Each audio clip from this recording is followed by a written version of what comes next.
Un saludo a los estudiantes del curso de Constitución Política de Colombia. Continuamos con los derechos económicos, sociales y culturales en esta sesión tercero A. Proseguiremos con los derechos sociales en estricto sentido, que son la seguridad social, la salud y el derecho al trabajo. Antes vamos a relacionar las preguntas para los apuntes del video anterior. En primer lugar, por favor, vamos a definir qué son los derechos económicos, sociales y culturales, sus antecedentes políticos, jurídicos. Vamos a presentar algunas características. Bien, presentemos al menos 4 características de los derechos sociales desde la perspectiva que se consideró en el video anterior. Vamos a mencionar también tres garantías especiales que protegen el derecho a la familia o al grupo familiar, y vamos a mencionar 3 ejemplos. Igualmente vamos a señalar 3 ejemplos de protección especial a los grupos poblacionales, a cualquiera de ellos. Cada ejemplo debe abordar un grupo diferente. Cada ejemplo aborda un grupo diferente. Aquí estoy incluyendo tanto a los niños como a los que el texto denomina población vulnerable en general. Bien, vamos a continuar entonces.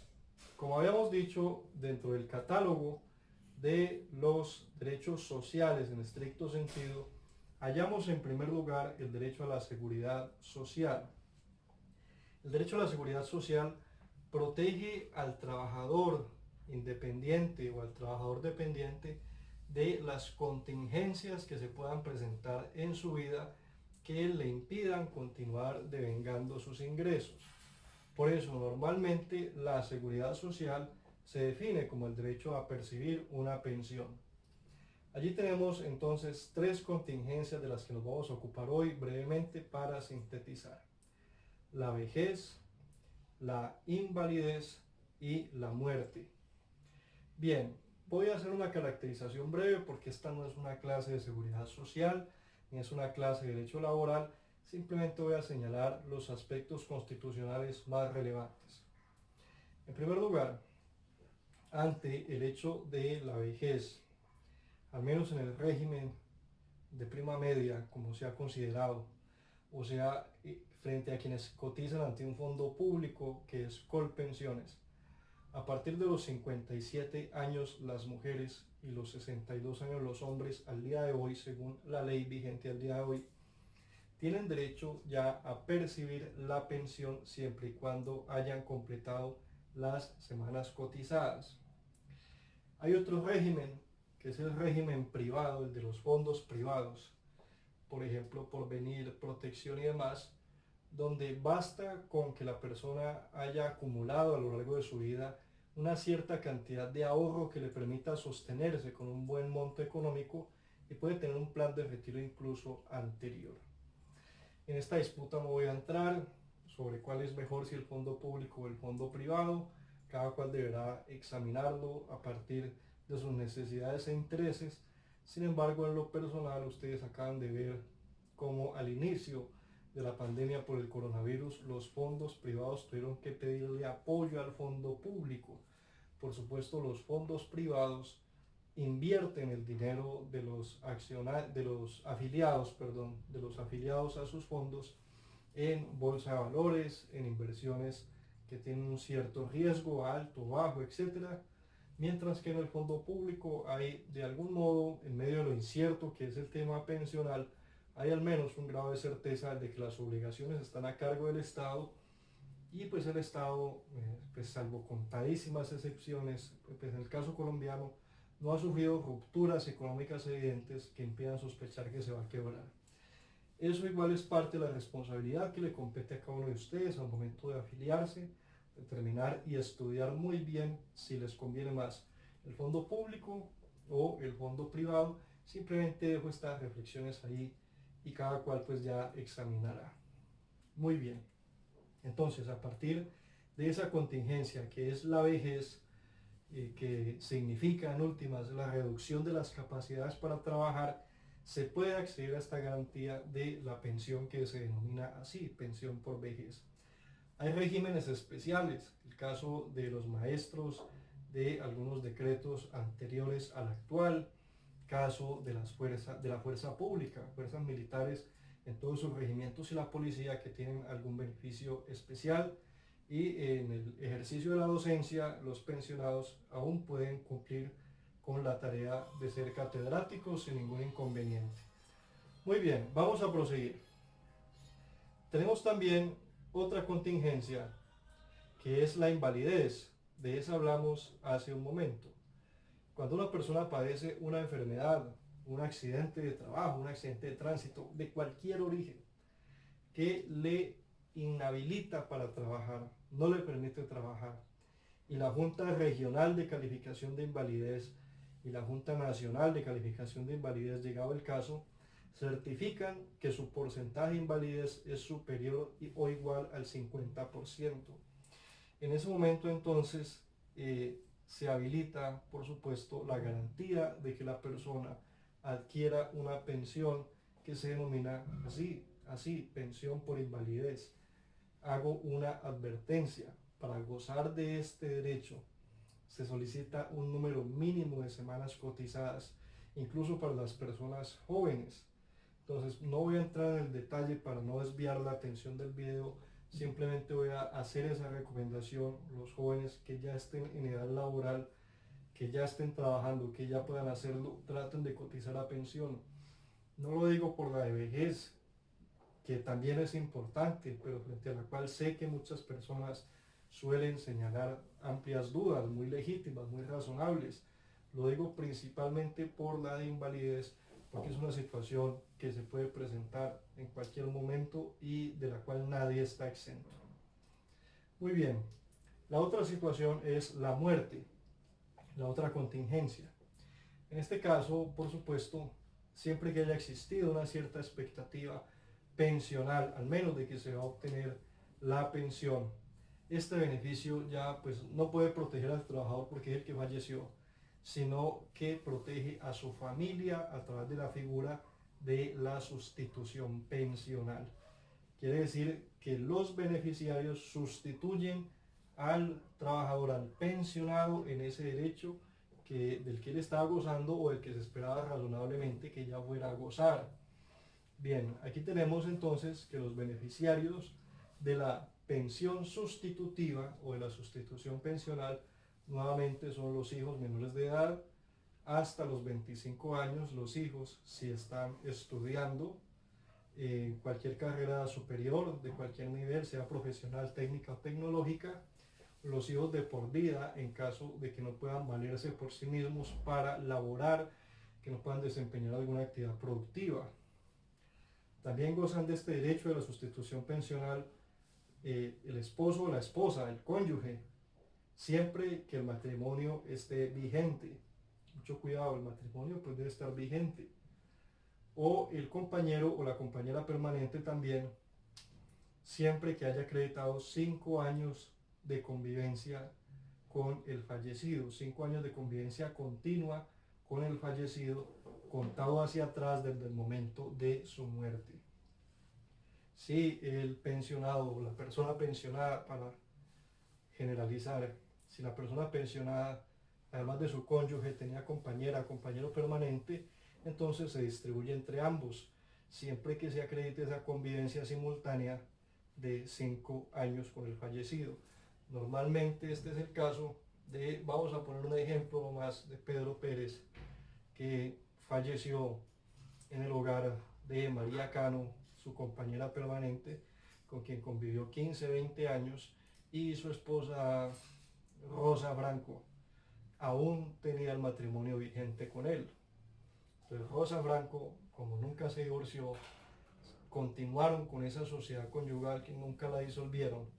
En ese caso entonces, bien puede decirse que en este caso el derecho a la sustitución pensional es para ambas. Un dato curioso que les puede interesar. Muy bien, ahí están las 3 contingencias que definen la seguridad social, los derechos pensionales. Bien, vamos a proseguir con el derecho a la salud. En Colombia En Colombia el derecho a la salud implica o consiste en la garantía de acceder a los servicios, a los insumos, tratamientos y procedimientos en caso de que lleguen a requerirse. Esto es muy importante porque algunos creen que el derecho a la salud es el derecho a gozar de buena salud. Pues eso no lo puede garantizar nadie. El derecho a la salud es un derecho de acceso, de contar con una cobertura, una red de servicios que permita a las personas atender sus dolencias en el caso de que lo requieran o a prevenirlas. Por supuesto, la salud preventiva es parte y el diagnóstico es parte de este componente del derecho a la salud. Aquí encontramos que en esencia, como les mencionaba, los componentes del derecho a la salud son la cobertura, es decir, el Estado debe garantizar que a nivel de todo el territorio nacional exista la posibilidad de que las personas puedan acceder al menos a un puesto de salud en condiciones dignas. O que si van a desplazarse, que sea lo mínimo. Lamentablemente la geografía colombiana no ayuda, la situación económica, la cultural, corrupción, etcétera, la corrupción, pero pues ese es un deber del Estado, garantizar cobertura, también garantizar eficiencia y calidad, es decir, que los servicios prestados cumplan con los estándares científicos básicos o mínimos respecto de la atención de que se trate, pues punto que hoy está un poco en disputa por el tema de cómo tratar o cómo paliar los padecimientos propios del momento que estamos viviendo.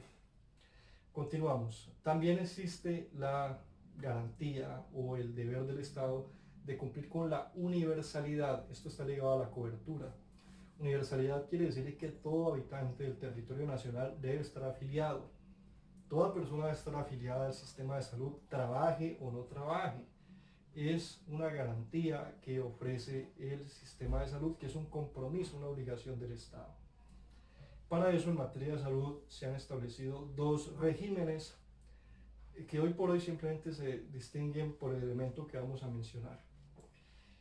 El régimen contributivo, que es el de aquellas personas que se encuentran generando ingresos, sea como trabajadores, como independientes, y que por tanto cotizan al sistema de salud, que pagan unas cuotas moderadoras según el nivel de ingresos que tengan. Y por otra parte está el régimen subsidiado, que es para las personas que no pueden laborar, que no están en capacidad económica para solventar su atención en salud. Normalmente en el régimen subsidiado están las personas que se encuentran registradas en el SISBEN. Normalmente es el primer paso, primero las registran en el SISBEN para luego proceder a afiliarlas a una EPS del régimen subsidiado. Antes había una cobertura más amplia para los contributivos y una menor para los subsidiados, pero ya por vía legal y antes la Corte Constitucional lo había hecho, se generó una igualdad entre ambos regímenes. El hecho de que usted pague no quiere decir que va a tener un mayor acceso a la salud, tanto contributivo como afiliado, como subsidiado, tienen la misma garantía de cobertura de derechos. Mucha atención, no confundan el contributivo con la medicina prepagada. La medicina prepagada es un contrato especial de servicios de salud por el cual se paga una anualidad o una mensualidad que es adicional a lo propio del contributivo. Esa es una cobertura especial que ya se contrata entre la persona interesada y la EPS, el prestador de servicios de salud. Por supuesto, en materia de este tema, pues Colombia tiene todos los vacíos, todas las deficiencias, por factores más de cultura política en el uso de los recursos públicos que por presión fiscal, para decir la verdad. Es decir, tal vez sin el segundo componente, el primero no pesaría tanto. De todas maneras, en esto estamos, tendrán ustedes el uso de la palabra. Quienes quieran abrir los foros de debate, en estas últimas semanas les he dado la iniciativa a ustedes porque entiendo que los apuntes son complejos, que los videos han sido más largos, no he querido promover la iniciativa mía, ahí queda a disposición de ustedes para quien quiera hacer algún comentario sobre el particular. Muy bien, continuamos entonces. También mencionamos que entre los derechos sociales en estricto sentido se encuentra el derecho al trabajo. Artículo 53 de la Constitución Política por favor ustedes lo deben leer, es de consulta obligatoria, es necesaria, sobre todo porque de alguna manera todos aspiramos a continuar, ingresar o a continuar en el mercado laboral y tenemos que conocer cuáles son las garantías laborales mínimas nuestras. Bien, el artículo 53 contiene lo que se denomina el Estatuto Constitucional del Trabajo. Podemos decir que el derecho al trabajo es el conjunto de garantías que protegen la relación laboral de quien está vinculado por cualquier modalidad contractual que sea en una relación subordinada de trabajo.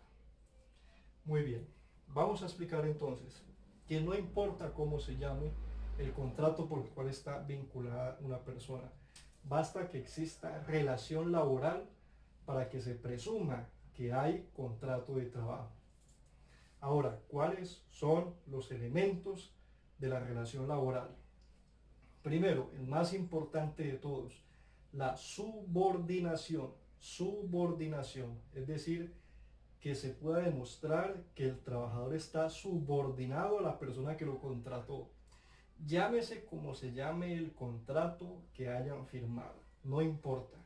Si hay subordinación, la ley presume que hay relación laboral y es al que lo contrató a quien le toca desvirtuar o demostrar lo contrario. ¿Cómo se prueba la subordinación?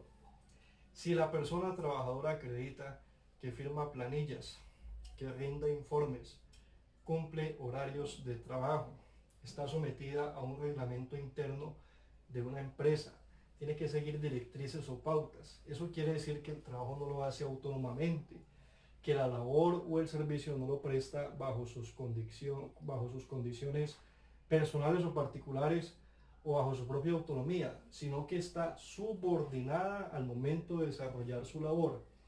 Y en ese orden entonces se activa la presunción de la existencia de un contrato de trabajo a través de un principio que se llama primacía de la realidad sobre las formas. Cuando se va a estudiar si hay contrato de trabajo o no, no se miran los contratos, no se mira cómo define el derecho la figura, la cooperativa de trabajo asociado o la agremiación sindical. Eso no es lo que se debe hacer. Lo que hay que mirar es cómo se comporta en la práctica la relación entre la persona contratada y quien lo contrató, o la persona por cuenta de la cual, o la entidad por cuenta de la cual se contrató. Muy bien.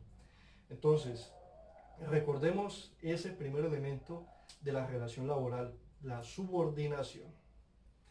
El segundo elemento de la relación laboral es la prestación personal de la labor. O sea, que el trabajador, la persona contratada, tenga que cumplir con la ejecución de la labor sin poderla delegar, que tenga que prestar sus servicios en forma personal mediante sus propias capacidades. No importa que sea en su casa, por teletrabajo o a través de, como sucede ahora, de su propio internet, de sus propios mecanismos, no importa. Lo importante es que esté cumpliendo la labor en forma personal, que no le sea posible delegar ni subcontratar. Si es así, hay prestación personal. Entonces, elementos de la relación laboral: subordinación, prestación personal del servicio, y la última, la tercera, pues es la más fácil, es la remuneración. Remuneración o la contraprestación en dinero por la labor prestada. Por supuesto que siempre se tiene que presentar, pues si alguien está trabajando y no le pagan, ahí ya podríamos estar frente a una trata de personas, una esclavitud o lo que sea. Pero siempre, pues ese elemento es el más sencillo. Las personas siempre perciben una remuneración por las labores que están desempeñando. Muy bien, esto es lo más importante, los elementos de la relación laboral. Los que vean legislación laboral en sus programas, más adelante van a estudiar esto en profundidad. Pero esta es la base de todo. Entonces, por eso, como primera medida en los apuntes, vamos a explicar qué es la relación laboral y cuáles son sus componentes. Y vamos a presentar un ejemplo en donde haya un contrato que no se llame contrato de trabajo, pero donde sí estén presentes los elementos de la relación laboral. Esto es básico para todos, esto es formación ciudadana necesaria para todos. Muy bien, continuamos. ¿Cuáles son las garantías del derecho al trabajo según el artículo 53? Voy a mencionar algunas. las más destacadas. Voy a tratar de sintetizar e incluir aquí las más que pueda. Muy bien. Primero, la igualdad de oportunidades. Es decir, el trabajo en términos generales no puede estar sometido a factores de discriminación. Hay algunos avisos famosos que se publicaron en alguna ciudad del país donde se decía se necesita profesor o profesora cristiana.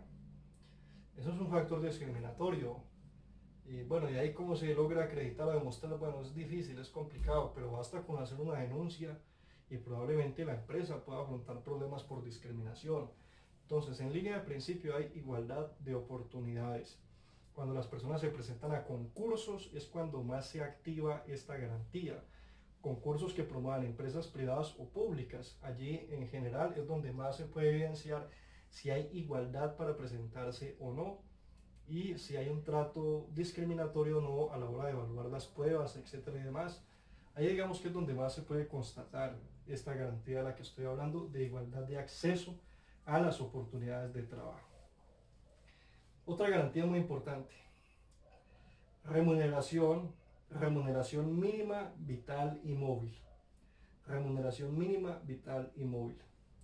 Entonces, mínima vital quiere decir que al menos se debe garantizar el pago del salario mínimo a una persona que trabaje durante la jornada laboral ordinaria que está establecida en la ley, es decir, las 8 horas diarias que equivalgan a 40 o 48 horas semanales, según si se trabaje de lunes a viernes o de lunes a sábado. Siempre que haya una persona desplegando una labor durante ese lapso de tiempo, como mínimo se debe pagar el salario mínimo. Y si la fracción es menor, si es de días o si es de horas, al menos el valor del día, según la regla de 3 que se extraiga del salario mínimo, o el valor de la hora, con las cotizaciones, todas sus prestaciones de salud, etcétera y demás. Pero pues aquí estamos hablando en esencia o en principio de este mínimo vital. Mínimo vital se refiere a eso. Ahora, cuando dice móvil, mínimo vital y móvil, móvil quiere decir que cada año el salario debe tener un ingreso que sea al menos equivalente al índice de precios al consumidor o al IPC. Ningún aumento salarial puede estar por debajo del IPC. Ustedes han visto que normalmente en noviembre, diciembre se surten las reuniones con las centrales obreras, con los gremios empresariales, para ver si de pronto concilian ese aumento. Pocas veces lo han hecho.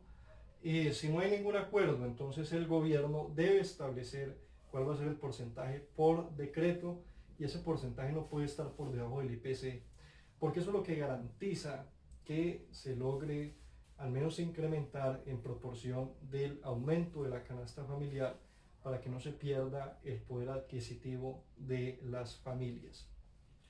Muy bien, otros derechos importantes, otras garantías en materia laboral, por supuesto, están el pago de prestaciones sociales mínimas que no pueden ser renunciadas por el trabajador.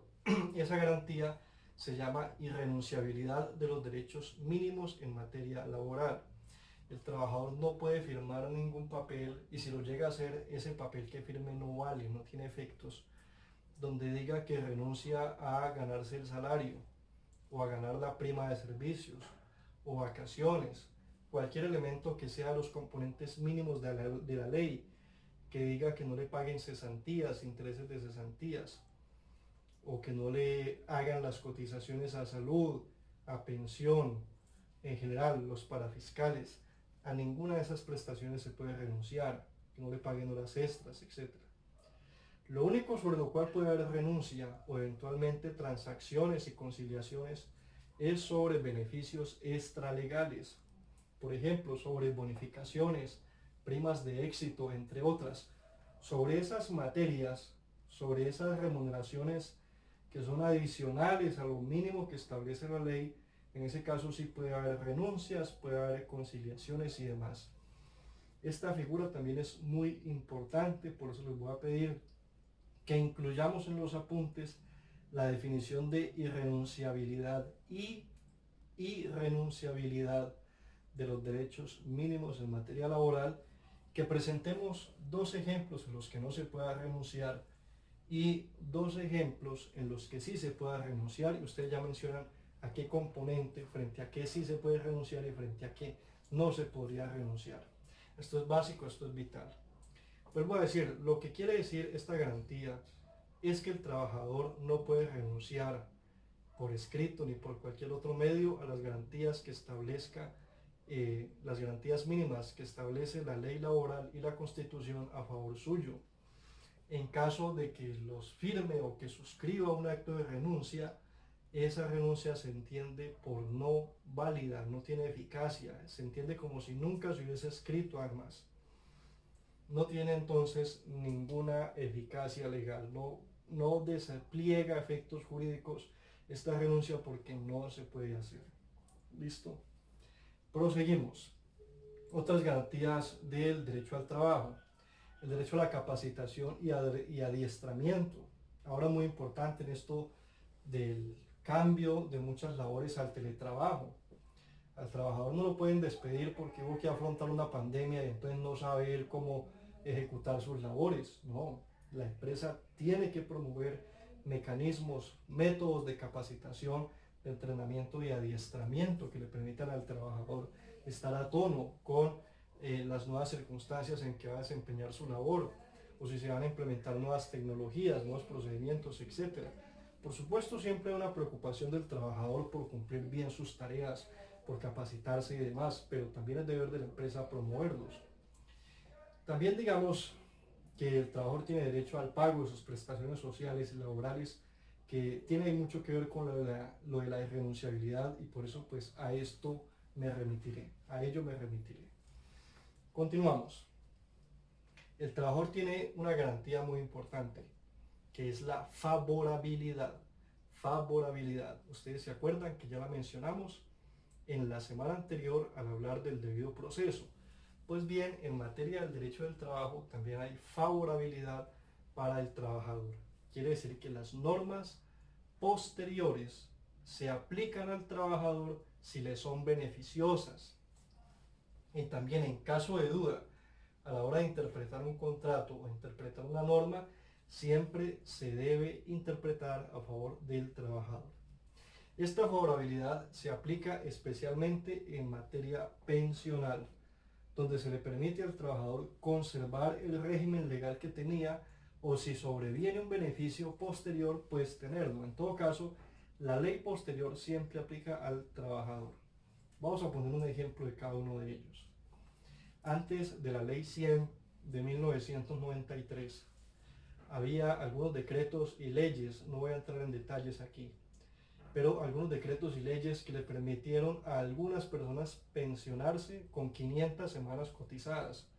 Hoy son 1300, entonces mire la diferencia, 800 semanas de diferencia.